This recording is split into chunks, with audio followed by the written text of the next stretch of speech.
Oui, bonjour à tous. J'aimerais aujourd'hui vous demander de liker, de partager et également de commenter toutes les vidéos. Le Kremlin a confirmé une rencontre entre le président russe Vladimir Poutine et le groupe Wagner, 5 jours après la mutinerie avortée d'Evgeny Prigojine. Le porte-parole du Kremlin, Dmitri Peskov, a déclaré que la réunion s'était tenue au Kremlin le 29 juin. Elle a duré environ 3 heures et a réuni 35 personnes, dont le chef de Wagner et plusieurs commandants d'unités. Selon M. Peskov, le président Poutine a donné son point de vue sur ce qui s'est passé le jour de la rébellion armée et a proposé des options d'emploi aux combattants du groupe Wagner. Les commandants ont également présenté leur version de ces événements. Ils ont déclaré qu'ils étaient de loyaux partisans et soldats du président russe, désireux de continuer à se battre pour la patrie. Plus tôt dans la journée, le chef de l'état-major général, Valery Gerasimov, a fait sa première apparition publique depuis la mutinerie de Prigojine. On le voit dans les images à un poste de commandement ordonnant de détruire des sites de missiles ukrainiens après que 4 missiles ukrainiens ont été interceptés dimanche, volant vers les régions de Crimée, de Rostov et de Kaluga. Et alors que les dirigeants de l'OTAN se réunissent pour le sommet en Lituanie, Moscou réitère que l'adhésion de l'Ukraine à l'OTAN aura des conséquences très négatives pour l'architecture sécuritaire. M. Peskov a déclaré que ce serait un danger absolu pour la Russie qui appellera à une réaction ferme. S'agissant de l'accord sur les céréales de la mer Noire, le ministre russe des Affaires étrangères Sergei Lavrov a une fois encore indiqué que les efforts de l'ONU n'avaient apporté aucun résultat. Il a déclaré que la partie ukrainienne de l'accord était devenue un projet commercial, tandis que la partie russe n'a jamais été mise en œuvre, faisant comprendre que la Russie n'accepterait pas de nouvelles extensions de l'accord. La Pologne a livré 10 hélicoptères de combat Mi-24 à l'Ukraine. Donc maintenant sur le terrain, on va commencer avec la région de Tchernihiv, qui est cette région. Ici on a noté des activités de reconnaissance du groupe Wagner, mais ces activités n'impliquent pas de modification de la carte. On va maintenant se rendre sur le front de Louhansk. Donc pas de modification dans le secteur de Kupiansk. Par contre, le village de Novosilevskié, qui était sous contrôle des Ukrainiens et de nouveau disputé. Donc le village est attaqué par les Russes depuis l'est, mais également depuis le sud, avec donc des combats de rue à l'est du village. Et au sud, les Russes tentent de s'emparer de la colline 190, qui est ici, et qui domine la localité. Donc combat en cours dans ce secteur. Ici, exactement. Alors ici, les Russes ont franchi la rivière. Vous pouvez voir ici qu'il y a une petite rivière. Donc ces derniers ont franchi et dans la foulée, les Ukrainiens ont lancé une contre-attaque avec des blindés et les Russes ont réussi à se maintenir au-delà de la rivière en infligeant une défaite aux blindés ukrainiens. Encore plus au sud, dans le secteur de Kremina, ici également les Russes ont avancé petit à petit, mais ils ont pris d'assaut des positions ukrainiennes au sud de l'axe qui se trouve ici, donc ici exactement, et également à l'ouest du village de Dibrova. En ce moment de la contre-offensive ukrainienne, vous pensez qu'elle peut aboutir cette contre-offensive? Alors, soyons clairs, la contre-offensive à ce stade, bon, ça ne fait que 15 jours que c'est officiellement en route, à ce stade, ça se passe quand même très mal pour les Ukrainiens. Je veux dire, ils ont pris 3 villages, ils sont en train de se les faire reprendre, parce que il se passe en ce moment ce qui s'est passé à Bakhmout, et ce qui s'est passé à Kherson d'ailleurs aussi, c'est-à-dire, surtout à Kherson, c'est-à-dire que les Russes, quand ils sentent... ils n'ont pas du tout la même manière de faire la guerre, si vous voulez. Parce qu'ils n'ont pas les mêmes atouts non plus. Les Russes ont une artillerie infinie, ils ont des hommes, ils ont beaucoup plus d'hommes que les Ukrainiens. Donc c'est un baroud d'honneur pour moi, mais c'est un baroud d'honneur d'une cruauté terrifiante pour les populations qui sont envoyées dans ce gouffre de mort. En fait, on les envoie à la mort pour pouvoir dire, regardez, on a vraiment fait ce qu'on pouvait là. Voilà, on a vraiment fait ce qu'on pouvait. Et maintenant, Poutine voulait envahir l'Ukraine, on l'a arrêté là. Parce que qu'est-ce qui se passe en ce moment? C'est quoi le rapport de force aujourd'hui sur le terrain là? Je vous interromps là-dessus. C'est quoi? Parce qu'on n'a pas de chiffres. Difficile à dire. On parle de 500 000 Russes versus 150, 200. Mais c'est surtout, il n'y a pas assez de munitions. Ils ne peuvent pas tenir le rythme de l'artillerie russe. Ils ne peuvent pas le tenir. Donc qu'est-ce qu'ils font? Ils envoient des hommes. Ils envoient des hommes pour essayer de voir comment les Russes vont réagir. C'est ça la guerre. Où sont leurs points d'appui, où sont leurs véhicules, où sont ci, où sont ça. Mais dès qu'ils sont là, les autres. Donc c'est terrible. La Russie. Ont encore les moyens d'une guerre qui s'enlise. Ah oui, je pense, oui. mais elle va pas. Oui, elle s'enlise jusqu'à ce qu'il n'y ait plus d'Ukrainiens. Ou alors, vous me direz, il y a des fous dingues aux États-Unis en ce moment qui sont en train de dire bon bah, faut mettre l'humiliation est trop grande, parce que c'est une humiliation terrible pour les États-Unis, quand même, pour l'OTAN peut-être, pour la France, pour l'Allemagne, mais pour l'Amérique, c'est quand même. Voilà. Donc il y a même des gens aujourd'hui qui disent ah ben écoutez, il n'y a qu'une chose à faire, c'est d'y aller quoi. Et les Russes sont en train de lancer également 2 attaques, une au nord du village et une au sud. Et avec l'augmentation de la pression ukrainienne, les Russes ont reçu ici le renfort du bataillon Akhmat. Donc depuis le début de l'offensive, dans le secteur de Bakhmout, les Ukrainiens ont repris 24,1 km². Sur Orikhiv, les gains des Ukrainiens s'élèvent à 33 km². Un petit mot sur la centrale nucléaire, ici. Donc selon l'Agence internationale de l'énergie atomique, la centrale n'est pas minée, mais la situation est toujours tendue, donc affaire à suivre. Nous sommes en compagnie d'Alexandre Delval, géopolitologue, auteur de La mondialisation dangereuse, publié chez L'Artilleur. Bonjour Alexandre Delval. Bonjour. Pouvez-vous nous expliquer en quoi consistent les déclarations du président Erdogan concernant l'entrée de la Suède dans l'OTAN et la reprise des discussions sur l'adhésion de la Turquie à l'UE?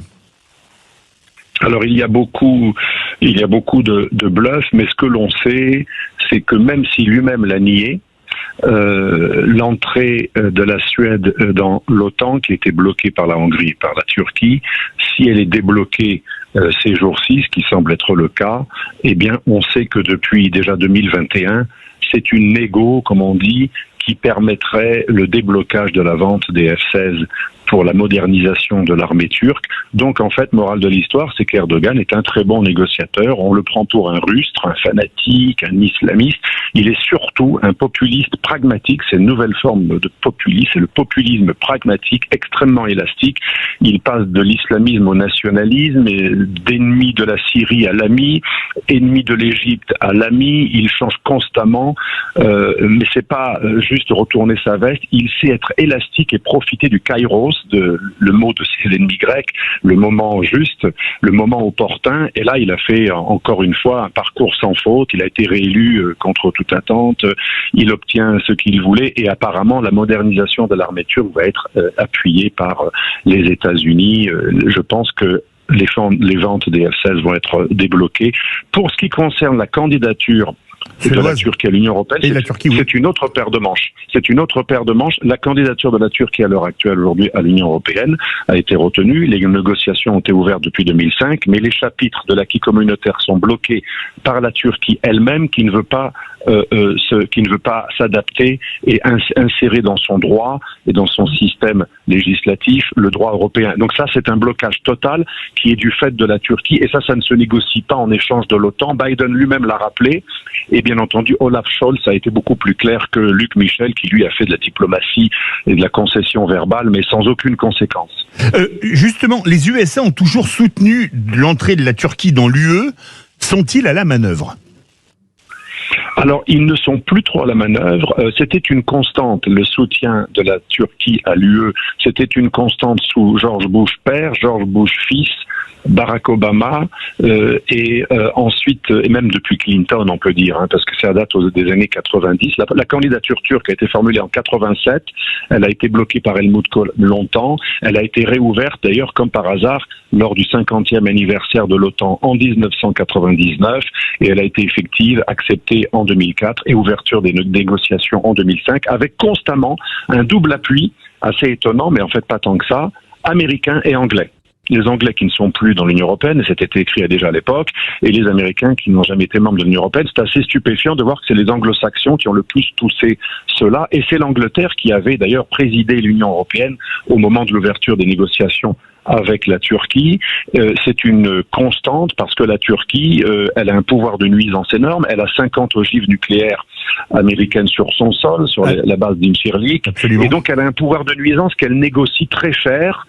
Et c'est pour ça qu'on n'a pas pu empêcher l'ouverture des négociations, mais ce qui est paradoxal, avec un pays dont on sait depuis toujours qui ne remplit pas les conditions et qui pourra certainement jamais rentrer dans l'Union européenne pour une raison très simple, il envahit un membre de l'Union européenne qui est Chypre. Et depuis 1974, c'est-à-dire que ça fait pratiquement 50 ans. Hein. La Suède, c'est un pays neutre. Quelle est sa réaction suite, on va dire, à l'accord donné par Erdogan, qui est pas franchement le pays le plus neutre et le plus glamour qui existe? Eh bien, en fait, c'est une victoire essentielle pour l'OTAN, qui va pouvoir bloquer littéralement la Russie dans son nord. C'est la fameuse doctrine du cordon sanitaire. C'est une victoire extraordinaire pour l'OTAN. C'est un échec total, historique, géopolitique, terrible du point de vue russe, qui a toujours eu cette phobie de l'encerclement et du blocage des mers. Moi, je pense que la déneutralisation de la Suède, l'adhésion de 2 pays du Nord à l'OTAN, la volonté dont un limitrophe de la Russie qui est la Finlande. Absolument. Absolument. Ensuite, la volonté occidentale, légitime de son point de vue, de bloquer les Russes en mer Noire qui en ont fait leur mer, et la volonté de M. Erdogan depuis des années de faire le fameux canal d'Istanbul, c'est-à-dire un tracé qui permet à la Turquie d'échapper aux accords de Montreux qui l'oblige à laisser passer un certain nombre de navires. Tout cela est très problématique. Si la Turquie obtient ce qu'elle veut pour son intérêt national et la modernisation de son armée, et d'autres concessions comme par exemple un protectorat en Syrie où elle pourra faire une épuration ethnique qu'elle a déjà commencé et mettre les réfugiés syriens qu'elle a sur son sol dans le nord de la Syrie. Si elle obtient un certain nombre de concessions extrêmement importantes et bien sûr y compris à Chypre et une redistribution des frontières, une redéfinition des frontières maritimes et des zones économiques exclusives en Méditerranée orientale où la Turquie convoite le gaz et le pétrole offshore grec et chypriote, il est probable que la Turquie, comme elle l'a fait avec Bachar al-Assad jadis, trahisse, elle a déjà fait une petite trahison d'ailleurs récemment, trahisse son soi-disant allié russe. On l'a bien vu avec les combattants de Azov. Erdogan s'était personnellement engagé sur son honneur pour ne pas les renvoyer, leur permettre de regagner le territoire ukrainien.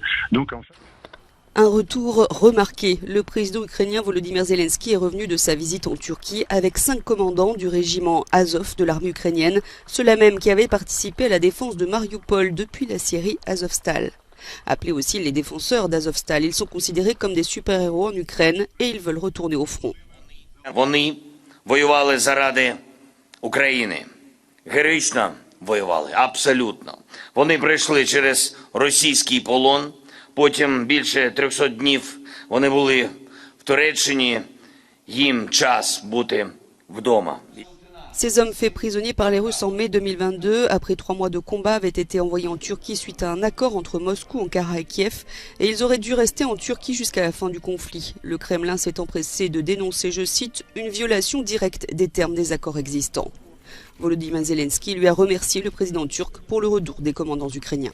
Et le ministre russe des Affaires étrangères, Sergei Lavrov, a discuté de la situation en Ukraine et de l'accord sur les céréales de la mer Noire lors d'un appel téléphonique avec son homologue turc Hakan Fidan. Moscou a menacé de renoncer à l'accord sur les céréales qui expire le 17 juillet, car plusieurs demandes d'expédition de ses propres céréales et engrais n'ont pas été satisfaites. Le Kremlin s'est également dit préoccupé par le blocage des livraisons gratuites d'engrais russes aux pays les plus pauvres et par le manque de médiation de l'ONU dans de tels cas.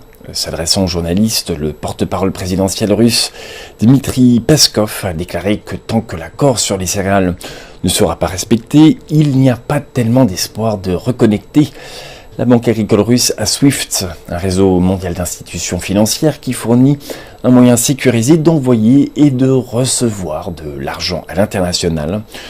Le président turc Recep Tayyip Erdogan a déclaré samedi qu'il pressait la Russie de prolonger d'au moins 3 mois l'accord négocié l'an dernier par Ankara et l'ONU. Direct, l'Ukraine doit-elle adhérer à l'OTAN? Les dirigeants des pays de l'OTAN réunis aujourd'hui pour un sommet crucial en Lituanie aux portes de la Russie. Kiev attend évidemment des engagements. Nous sommes avec Jacques Beau, ex-membre des renseignements stratégiques suisses, auteur de l'Ukraine entre guerre et paix. Bonjour Jacques Beau. Quels sont les enjeux de ce sommet, Jacques Beau?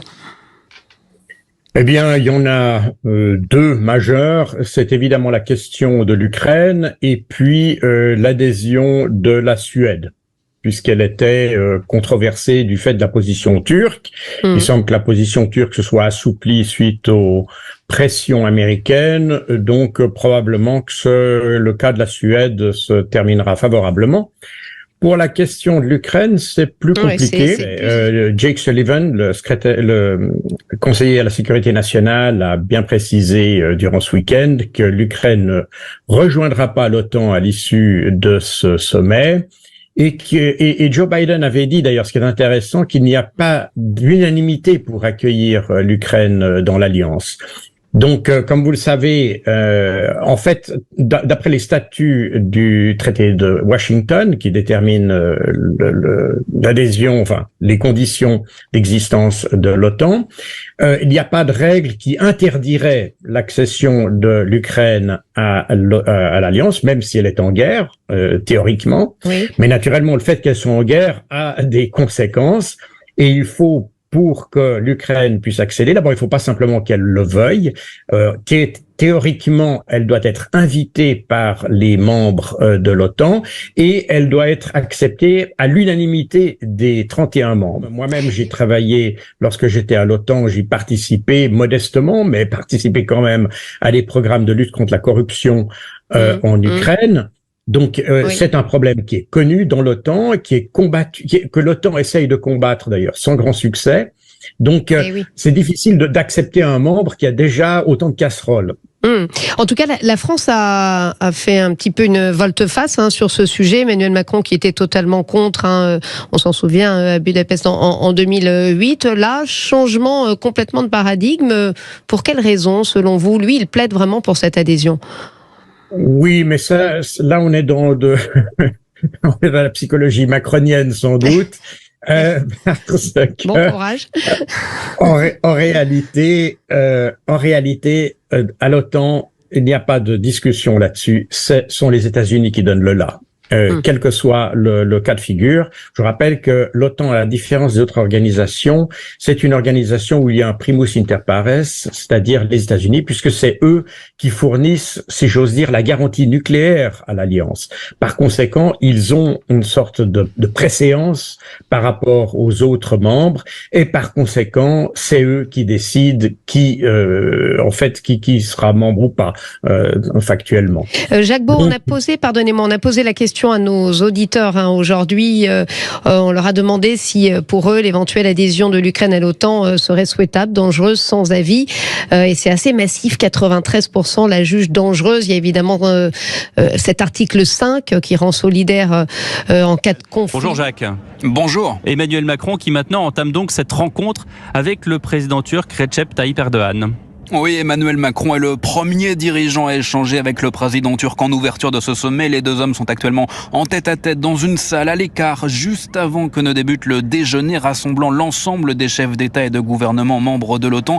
Alors nous ne sommes pas dans le secret de leur conversation, mais une chose est sûre, cet entretien fera date. Il survient au lendemain d'une décision décisive d'Ankara. Depuis plus d'un an, Erdogan bloquait l'adhésion de la Suède à l'OTAN. Vous savez, il faut l'unanimité des membres de l'Alliance pour qu'un nouveau pays intègre ce club. Et hier soir, le président turc a finalement donné son accord. Une volte-face assez inattendue, il faut le dire, car quelques heures plus tôt, Erdogan avait lié son soutien à la candidature de la Suède à la condition que l'Union européenne rouvre le processus d'intégration de la Turquie au sein de l'UE. Ce que l'on sait, c'est que le président turc a eu ces dernières heures des discussions avec le président du Conseil européen, Charles Michel, et qu'en contrepartie de son accord, Erdogan a obtenu de la Suède qu'elle soutienne le processus d'adhésion de la Turquie à l'UE.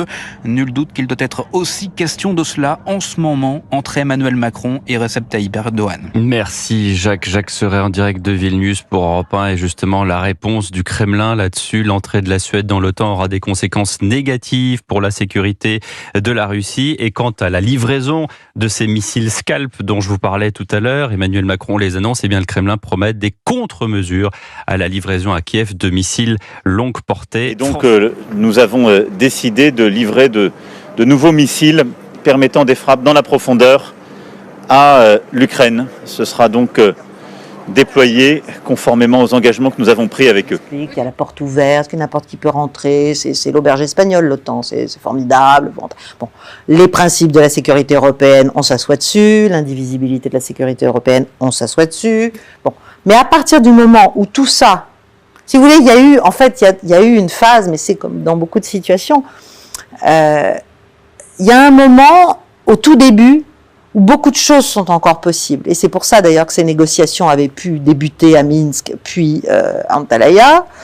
Voilà, les Russes avaient montré, avaient fait, si vous voulez, avaient dit, bon, là ça suffit, là vous êtes allés trop loin. Et en plus, il faut savoir que le 24 février, ça faisait déjà 8 jours que les armées ukrainiennes étaient repassées à l'offensive massivement sur le Donbass. Bon, donc là, la perspective, c'était que le Donbass se fasse écraser sous les bombes. Hein. Donc, il y a tout cet enchaînement de choses, il y a le fait qu'on n'a pas écouté Vladimir Poutine en décembre, il a encore fait une énième proposition, il l'a fait publiquement, écrit, bon. Mais pardon, donc sur la durée quand même de cette guerre. Donc, vous direz à partir quand même... non mais donc, voilà. il y a eu une espèce de, comment on peut appeler ça, une petite bulle de potentiel de paix, où on pouvait encore rattraper les choses, j'allais dire rattraper les chevaux de chaque côté, mais l'objectif n'était pas là. L'objectif occidental, comme l'a dit Boris Johnson, ou comme tout le monde l'a fait finalement, c'était que les Ukrainiens fassent la guerre pour le compte de l'OTAN contre la Russie. Le président américain Joe Biden est arrivé dans la capitale lituanienne Vilnius pour le sommet de l'OTAN après une escale à Londres pour rencontrer le Premier ministre britannique Rishi Sunak et le roi Charles III. Le président Biden et le Premier ministre Sunak ont discuté de l'Ukraine et de sa demande d'adhésion à l'OTAN. Ils ont également évoqué la décision des États-Unis d'envoyer à l'Ukraine des armes à sous-munitions interdites dans plusieurs pays. M. Sunak a déclaré que la Grande-Bretagne respectait la Convention sur les armes à sous-munitions qui s'oppose au stockage et à l'utilisation de ces armes mortelles. Le président Biden et le roi Charles ont rencontré des représentants d'institutions financières pour discuter de la manière de stimuler les investissements privés pour lutter contre le changement climatique. Un responsable américain a déclaré que le président Biden rencontrerait son homologue ukrainien Volodymyr Zelensky mercredi en Lituanie. Le sommet de l'OTAN à Vilnius. 2 jours très importants pour l'histoire de l'Europe.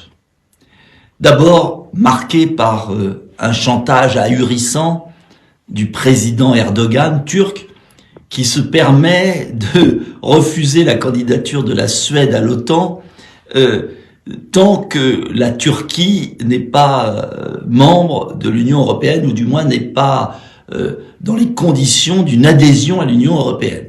On marche sur la tête dans un monde de fous furieux. Mais au-delà de ça, le sommet de l'OTAN est grave, dangereux, car Joe Biden a pris une décision avec la complicité d'Emmanuel Macron, qui est de pousser à la surenchère totale le conflit en Ukraine en livrant des bombes à sous-munitions. De quoi s'agit-il? Le président du Cambodge a mis en garde hier l'ONU, beaucoup de personnalités du monde entier. Il s'agit de donner aux Ukrainiens de Zelensky des armes qui vont pourrir la vie et créer des dizaines de milliers de morts ou d'amputés pendant un siècle sur le territoire ukrainien, comme cela fut fait au Cambodge. C'est une abomination. Ces bombes à sous-munitions sont d'ailleurs interdites et la France, ainsi que l'Angleterre et d'autres États, ont signé leur interdiction. Mais les États-Unis, l'Ukraine, la Russie n'ont pas interdit ces bombes à sous-munitions. C'est une boucherie abominable. Comment peut-on prétendre défendre le monde libre, des valeurs, et autoriser, comme vient de le faire Joe Biden, cette monstruosité? C'est un drame humanitaire qui se prépare. Tout cela parce qu'en vérité, Zelensky est en train d'échouer dans sa contre-offensive. Parce que Zelensky, non seulement est en train d'échouer militairement, mais est en train d'échouer moralement. puisqu'il vient d'accueillir, écoutez-moi bien, d'accueillir des commandants du bataillon Azov qui étaient en exil en Turquie en vertu d'un accord entre les Russes et les Ukrainiens sous l'égide de la Turquie. Eh bien, Zelensky a violé l'accord avec les Russes, a rapatrié des commandants du bataillon Azov, qui sont, je ne dirais pas des néo-nazis, mais du moins des admirateurs de Bandera, qui était le complice d'Hitler pendant la guerre. Je vous rappelle que M. Zelensky, depuis qu'il est arrivé au pouvoir, a célébré Bandera, qu'il y a même une avenue Bandera à Kiev qui a été mise en place, et que c'est cet homme qui est complice du massacre de milliers de Juifs en Ukraine pendant la guerre. Voilà. Et donc, on a les Américains, avec le soutien d'Emmanuel Macron, qui n'a pas dit un mot ce week-end, pas dit un mot contre cette livraison des bombes à sous-munitions, qui sont une tragédie. Imaginez le décalage entre la France du général de Gaulle, qui quittait le commandement militaire intégré de l'OTAN, qui créait la force de dissuasion, permettant notre défense indépendante, qui parlait à tous les peuples du monde, discours de Phnom Penh, de Mexico, de Québec, et Emmanuel Macron, le petit caniche de Joe Biden. Quelle tragédie pour la France. Nous sommes en train de nous fâcher avec tous les pays africains qui veulent une politique indépendante de la France. Nous sommes en train de perdre l'Asie, nous sommes en train de perdre l'amitié des grands pays d'Amérique latine comme le Brésil, parce que nous n'avons pas compris que le monde a changé, que le monde multipolaire, qu'avait imaginé le général de Gaulle, anticipé avec génie, ce monde multipolaire est là devant nous. Et au moment où le monde est multipolaire et où la France pourrait être libre et s'adresser en vertu d'une vision du monde, de justice, de fraternité, eh bien, pourrait s'adresser à tous ces pays, au moment où ils existent, où ils sont forts, eh bien, la France a disparu. Elle s'est évanouie. Elle est devenue le petit caniche de Joe Biden, qui ne représente d'ailleurs même plus les Américains, car, j'en suis convaincu, beaucoup d'Américains sont en profond désaccord avec la politique de surenchère guerrière qui est menée par l'infernal trio Biden, Van der Leyen, Zelensky. Alors il ne s'agit pas de dire oui à la Russie surtout, pas du tout. Il s'agit de proposer un plan de paix équilibré, je le répète inlassablement, qui permette au continent européen de sortir de son suicide, qui permette au continent européen de panser ses plaies, qui arrête le martyre des Ukrainiens et qui permette d'avoir un accord de démilitarisation de l'Ukraine pour que les troupes russes se retirent et qu'il y ait un accord de paix équilibré entre la Russie et l'Ukraine. Il s'agit en aucun cas d'être favorable à l'un ou à l'autre. Il s'agit que la France, indépendante, libre, parle au monde et affirme une position claire en faveur de la paix et de la prospérité du continent européen. Poignée de main ce dimanche entre le président turc et le Premier ministre suédois. Recep Tayyip Erdogan vient de donner son feu vert à l'adhésion de la Suède à l'OTAN après 18 mois de blocage. Je suis heureux d'annoncer qu'à l'issue de ces entretiens, le président turc Recep Tayyip Erdogan a accepté de transmettre le protocole d'adhésion de la Suède à la Grande Assemblée nationale dès que possible et de travailler en étroite collaboration avec l'Assemblée pour assurer sa ratification de la Suède à l'OTAN. Aussitôt, le Premier ministre suédois Ulf Kristersson a salué cette décision comme un grand pas pour son pays. Nous faisons un grand pas vers la ratification formelle de l'adhésion de la Suède à l'OTAN. C'est un bon jour pour la Suède. Nous avons également discuté de la relation entre la Turquie et l'UE dans son ensemble. Et du côté suédois, nous continuons de soutenir une coopération plus étroite entre l'UE et la Turquie, ce qui est une tradition forte de longue date pour la Suède. Le Premier ministre suédois compte soutenir activement la reprise des négociations en vue d'une entrée de la Turquie dans l'Union européenne. Tout comme Emmanuel Macron et son épouse qui ont fait le voyage pour participer à ce sommet de 2 jours, le président américain Joe Biden est arrivé lui aussi à Vilnius. Le locataire de la Maison-Blanche a salué la décision du président turc. Je suis prêt à travailler avec le président Erdogan et la Turquie au renforcement de la défense et de la dissuasion dans la zone euro-atlantique. La ministre allemande des Affaires étrangères, Annalena Baerbock, a de son côté qualifié cet accord de bonne nouvelle en provenance de Vilnius. La voie pour la ratification par la Turquie de l'adhésion de la Suède à l'OTAN est enfin libre. Parmi les autres enjeux de ce sommet, l'adhésion de l'Ukraine à l'organisation du traité de l'Atlantique Nord. À une semaine de l'expiration de l'accord sur les exportations de céréales ukrainiennes par la mer Noire, des incertitudes demeurent toujours sur la menace russe de ne pas prolonger le compromis. Moscou estime que les pays pauvres ne reçoivent pas plus de 3% des 30 millions de tonnes de la production venue d'Ukraine et des autres biens alimentaires exportés par Kiev depuis un an. Une accusation rejetée par la Commission européenne. Moscou demande la levée de différentes barrières concernant ses propres exportations. L'une des principales réclamations est la réintégration de la Banque agricole russe dans le système international de paiement SWIFT. L'initiative a été négociée par les Nations Unies qui reconnaissent les inquiétudes en la matière de la Russie. Russia has made some reasonable requests about what needs to happen in order for it to be able to have its exports on world markets. And those exports are not under sanction and should be allowed to reach world markets. But there have been different hurdles, bureaucratic hurdles, legal hurdles, hurdles involving what decisions businesses are willing to take and are not willing to take. La Turquie est l'autre médiateur dans ce dossier. Le président ukrainien s'est rendu sur place pour défendre une prolongation de l'accord.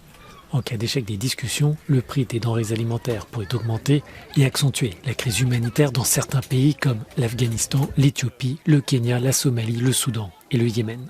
En fait, on a appuyé sur une gâchette en croyant taper la Russie et on a juste libéré un champ de force et d'initiative qui était déjà en germe. Tout ça ne date pas de février dernier. Moi, j'en parle à la bascule du monde. D'imagination aussi, d'alternatives. Mais de créativité.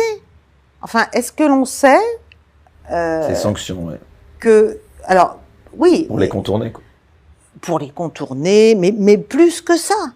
C'est-à-dire pour créer vraiment ce monde alternatif qui est l'autre partie, mais qui est infiniment plus nombreuse que nous, en Occident, oui, et qui va être maintenant le nouveau cœur, le nouveau centre. Alors, quel est ce monde, justement ? Ah ben, c'est ce monde, c'est celui qui agrège tous ceux qui ne supportent plus les leçons. En fait. La Chine, la Russie... Les BRICS, donc Chine, Inde, Russie, Brésil, ouais. Voilà. Et puis, il y a une vingtaine de petits candidats quand même, enfin petits, très très gros, qui viennent s'agréger. Et puis, vous avez d'autres organisations dont on ne parle jamais non plus. L'Organisation de coopération de Shanghai, la communauté économique eurasiatique, qui est juste le pendant de la communauté européenne, vers laquelle personne ne veut aller. Non, parce que c'est les méchants. Mais c'est suicidaire, en fait. On est suicidaire. Pour moi, on est géopolitiquement suicidaire. Voilà. Je pense que l'Occident est un donneur de leçons, qui se croit toujours autorisé à donner des bons points ou des mauvais points, qu'il a des années de colonialisme, des années de méfaits, la guerre il n'y a pas très longtemps. Donc je pense que les journaux, les journalistes, mesdames et messieurs, ils ont toujours besoin de diaboliser quelqu'un. C'est beaucoup moins simple que ça. Personne ne pense à diaboliser l'Amérique, sauf maintenant peut-être parce que Trump arrive. Donc vous avez toujours des espèces de boucs émissaires. Et la Russie, au lieu de voir le pour et le contre, vous êtes content quand même qu'il y ait un contre-pouvoir contre l'Amérique.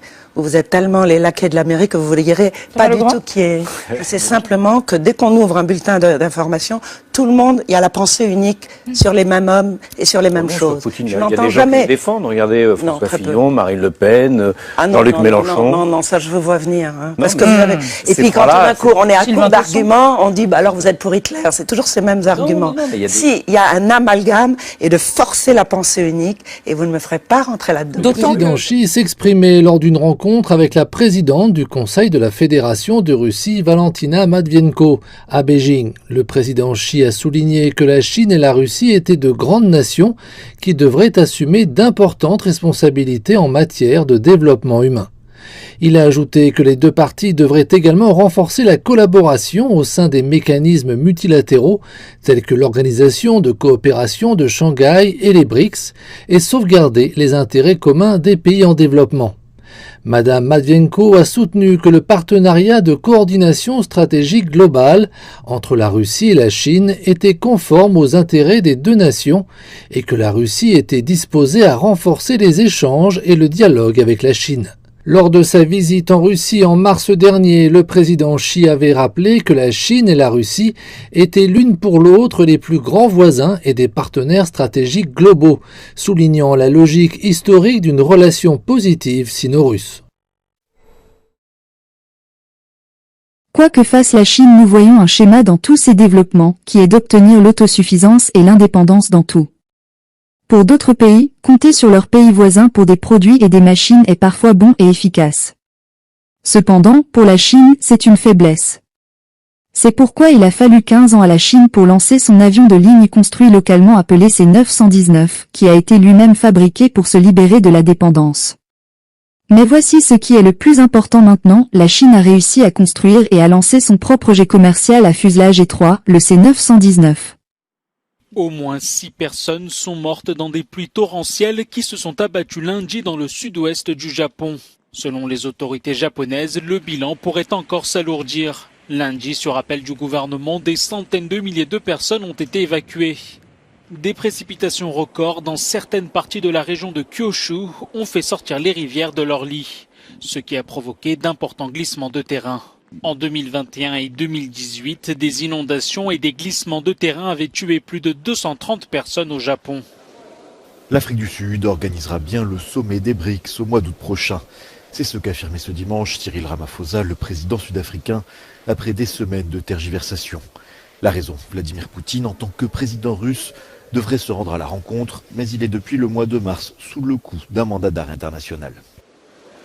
We are going to have a physical BRICS summit, and all of us are committed to having a summit where we will be able to eyeball each other.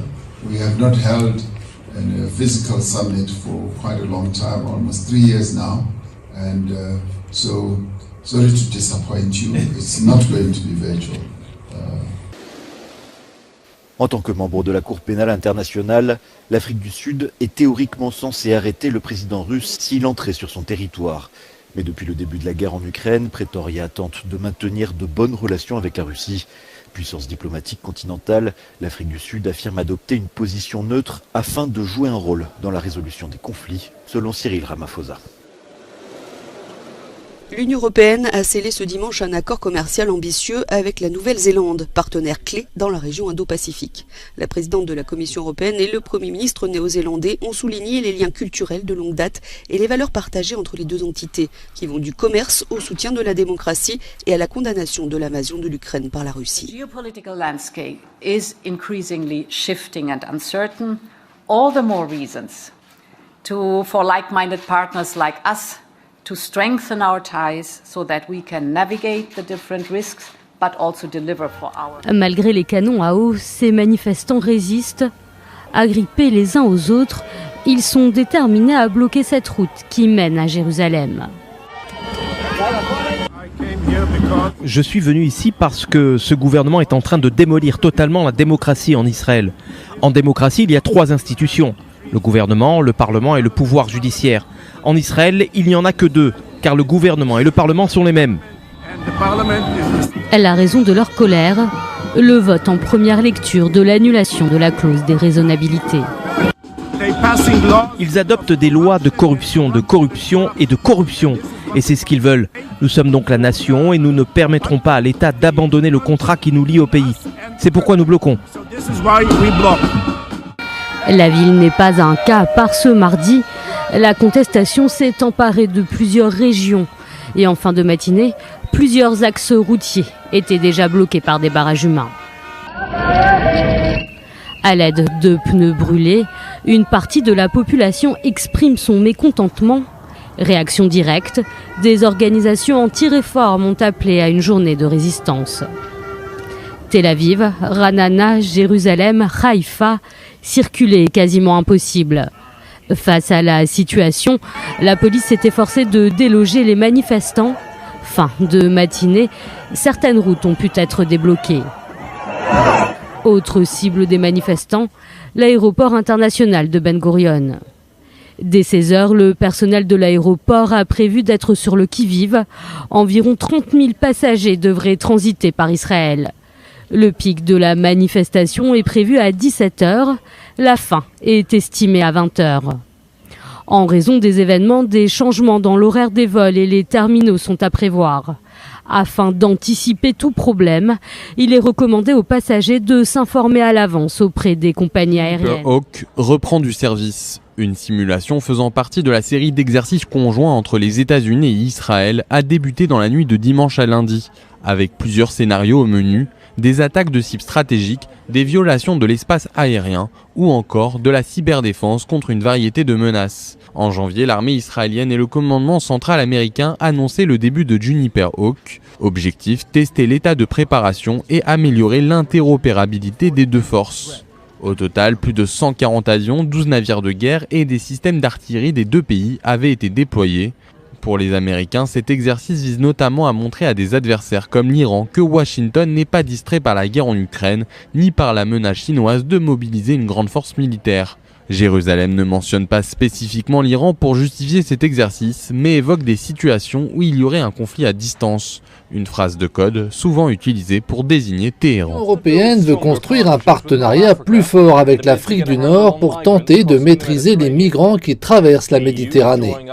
Le projet de l'Union européenne consiste à verser près d'1 milliard d'euros d'aide à la Tunisie pour l'aider à stimuler son économie et à la soutenir sur le chemin des réformes. 105 millions d'euros seront par ailleurs consacrés au renforcement des efforts de gestion des frontières tunisiennes, en particulier la lutte contre le trafic d'êtres humains et l'intensification de ces opérations en Méditerranée. Lors de son récent déplacement à Tunis avec les premiers ministres italiens et néerlandais, la présidente de la Commission européenne, Ursula von der Leyen, a déclaré qu'un accord avec la Tunisie était crucial.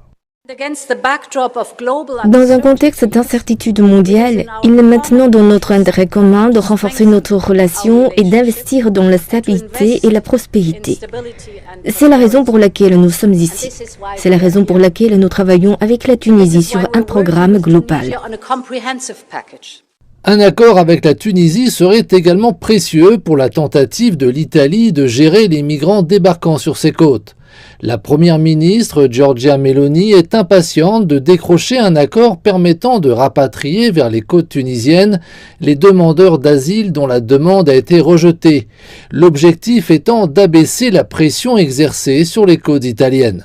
Cependant, une récente montée des tensions entre les migrants et les habitants locaux pourrait rendre plus compliquée l'obtention d'un accord global. Des ONG comme Amnesty International ont déclaré que le président tunisien avait initié une intensification des atteintes aux droits de l'homme, visant en particulier les migrants subsahariens dans le pays. Néanmoins, l'Union européenne va de l'avant avec cet accord. Elle va même au-delà, précisant que l'accord avec la Tunisie pourrait être un schéma directeur pour de nouveaux accords avec d'autres pays de la région. On a un rapport du Wall Street Journal, une enquête très poussée du Wall Street Journal qu'on ne peut pas accuser d'être complotiste.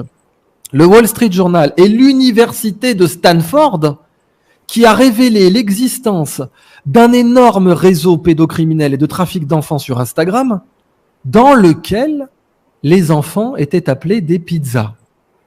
Alors, de là à dire cette histoire du Pizzagate, dis donc, ça ressemble pas un petit peu à ce que le Wall Street Journal et l'université Stanford viennent de nous révéler? Alors on va revenir sur ces fameux cabinets de conseil privés dont semble raffoler Emmanuel Macron, car un rapport très attendu de la Cour des comptes révèle une pratique abusive pointée en son temps par un document sénatorial. Alors, que dit globalement ce rapport de 150 pages de la Cour des comptes que vous avez évidemment lu toute la nuit, Eric Pratiquement. Écoutez, globalement, la Cour des comptes dans ce rapport demande à l'État de clarifier les règles de recours à ces cabinets conseils. Bon, la Cour des comptes estime que le recours à ces cabinets est mal encadré, flou, et que cela facilite les abus. Ensuite, ce rapport pointe le fait que les ressources internes des administrations ne sont pas suffisamment utilisées. Les ressources internes, en fait, ça veut dire les hauts fonctionnaires qui sont pourtant payés pour cela.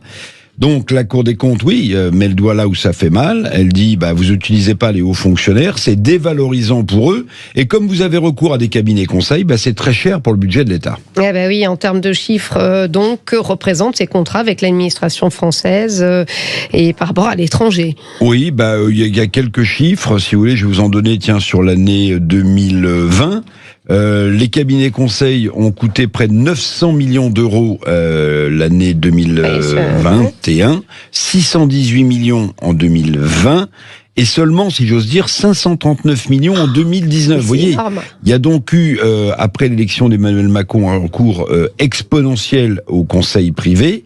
Alors l'essentiel des projets conseillés pour l'administration l'ont été dans le secteur informatique, mais aussi pour la transition écologique, pour Bercy et pour le ministère de l'Intérieur dont Maxime Trouleau nous parlait à l'instant. Si vous voulez maintenant une petite comparaison, parce que vous me l'avez demandé, Stéphanie, avec d'autres pays, il faut savoir que ces cabinets conseils ne réalisent que 13% de leur chiffre d'affaires avec le service public français, contre 26% au Royaume-Uni, 38% en Autriche, et que la moyenne européenne est de 16%, donc contre 13% en France. Cela veut dire, tout de même, il faut être objectif et transparent, que l'État français a moins recours au cabinet conseil, je ne sais pas si ça vous consolera, que bien d'autres États européens. Alors, Éric, quels sont les cabinets de conseil qui ont le plus contracté avec l'État ?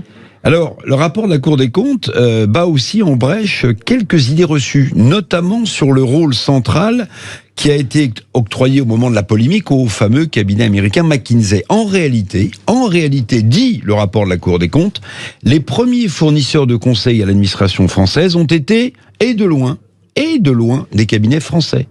Comme Soprasteria, Capgemini ou CGI France.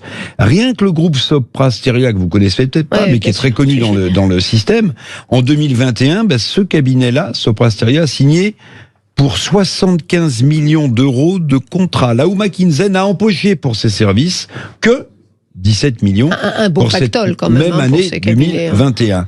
Alors moi, ce que je voudrais dire aussi pour terminer, c'est qu'au-delà de l'aspect financier, de ce que ça coûte à l'État, le recours au cabinet conseil, ce recours pose, à mon sens, une question essentielle.